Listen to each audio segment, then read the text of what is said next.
Guys, कैसे आप आपका स्वागत है हमारी ऑनलाइन क्लासेस में। मैं देवदत्त कुमार आपका स्वागत करता हूं। जैसे कि आप लोगों को पता है, हम 10th क्लास के सिविक्स पढ़ा रहे हैं और चैप्टर नंबर 6 चल रहा है राजनीतिक दल। ठीक है, हमने राजनीतिक दल के 2 लेक्चर बना चुके हैं। ये लेक्चर नंबर 3 है। ठीक है, हमने सरकार के कार्य पढ़े थे, किस प्रकार से करती है, और हमने पार्टी सिस्टम पढ़ा था, पार्टी सिस्टम क्या होता है। और आज जो पढ़ेंगे हम राज्य स्तर और केंद्र की जो पार्टियां हैं वो किस प्रकार से बनती हैं, राज्य की पार्टियां कैसे बनती हैं और केंद्र की पार्टियां किस प्रकार से बनती हैं, वो आज हम इस लेक्चर में पढ़ेंगे। ठीक है, तो ये लेक्चर हमारा 3 हो जाएगा, पार्ट 3। ठीक है, चैप्टर था राजनीतिक दल। इसमें जो पढ़ेंगे राज्य के राजनीतिक दल और राष्ट्र के राजनीतिक दल, यानी राष्ट्रीय के राजनीतिक दल के बारे में पढ़ेंगे। ठीक है, तो बात करते हैं राज्य के राजनीतिक दल के बारे में। राज्य के माने स्टेट के, केवल स्टेट के ही बारे में होगा वो। ठीक है ना, क्या होगा, केवल स्टेट के ही बारे में होगा। राज्यों के राज्य स्तर के बारे में होगा। क्या होगा, राज्य का राज्य के स्तर के बारे में होगा। देखिए, राज्य की पार्टियां जो है वो किस प्रकार से बनती है। जब कोई पार्टी राज्य विधानसभा चुनाव में कुल मतों का कितना, चुनाव में कुल मतों का 6% वोट हासिल करती है, 6% हासिल करती है। ठीक है, और कम से कम 2 सीटों पर विजय प्राप्त करती है, 2 सीटों पर जीत प्राप्त करती है, यानी कि कुल मत का 6%,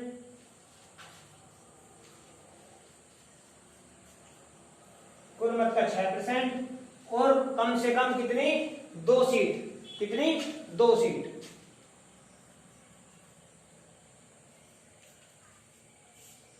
जब उसे राज्य की पार्टी का दर्जा दिया जाता है, क्या दिया जाता है, राज्य की पार्टी का दर्जा दिया जाता है। ठीक है ना, कम से कम 2 सीट होनी चाहिए और कुल मतों का 6% वोट होने चाहिए। ठीक है ना, कुल मत कितने हो जाएंगे, कुल मतों में से 6% वोट होने चाहिए और 2 सीटें होनी चाहिए राज्य विधानसभा चुनाव में।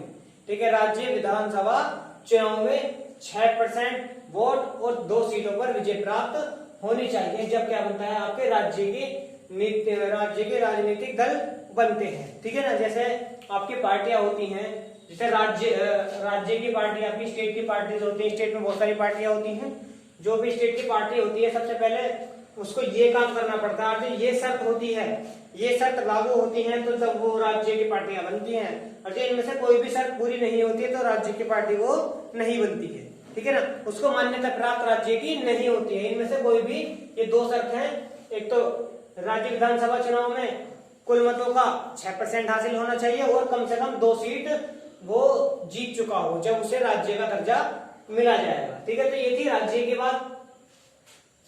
उसके बाद में राष्ट्र के राजनीतिक दल की बात करते हैं। राष्ट्र यानी कि राष्ट्रीय यानी कि केंद्र की पार्टियां किस प्रकार बनती हैं।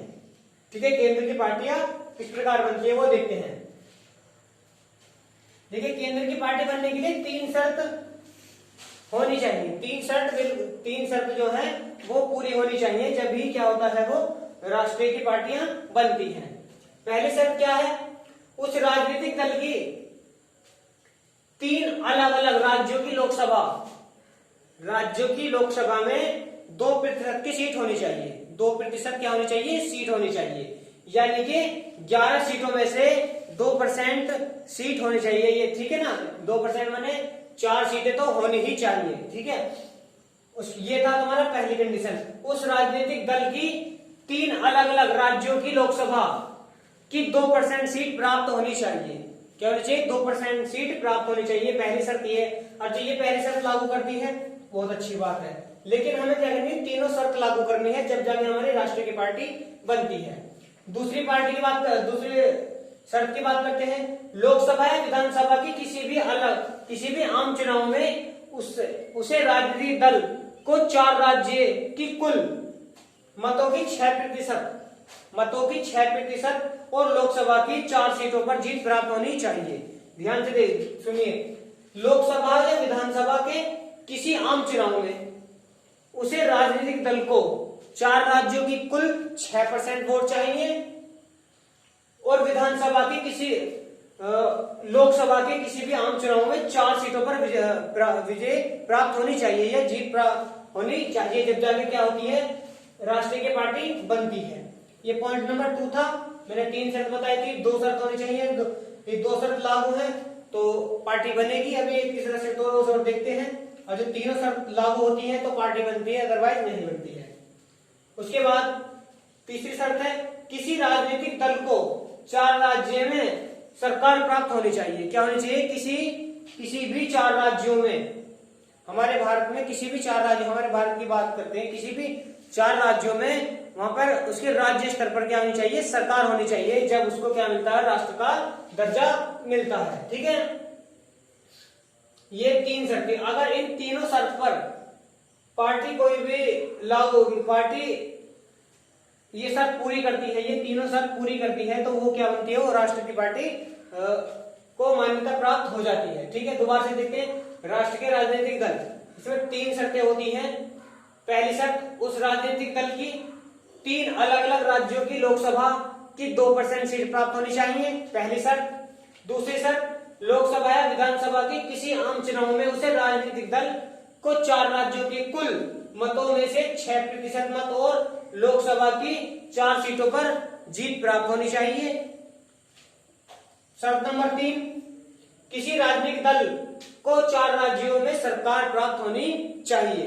ठीक है, जब राष्ट्र का दर्जा या राष्ट्र पार्टी का दर्जा उसे दिया जाता है। ठीक है, और राज्य की बात करें, राज्यों में क्या होता है?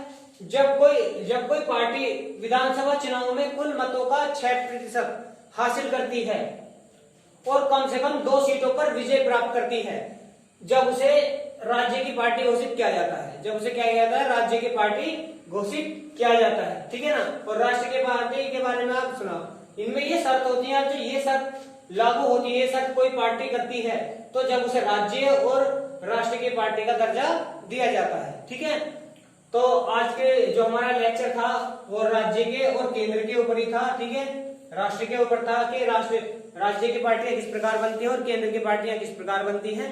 आई होप आपको ये जो हमारा छोटा टॉपिक था ये अच्छे से समझ में आया हो। धन्यवाद।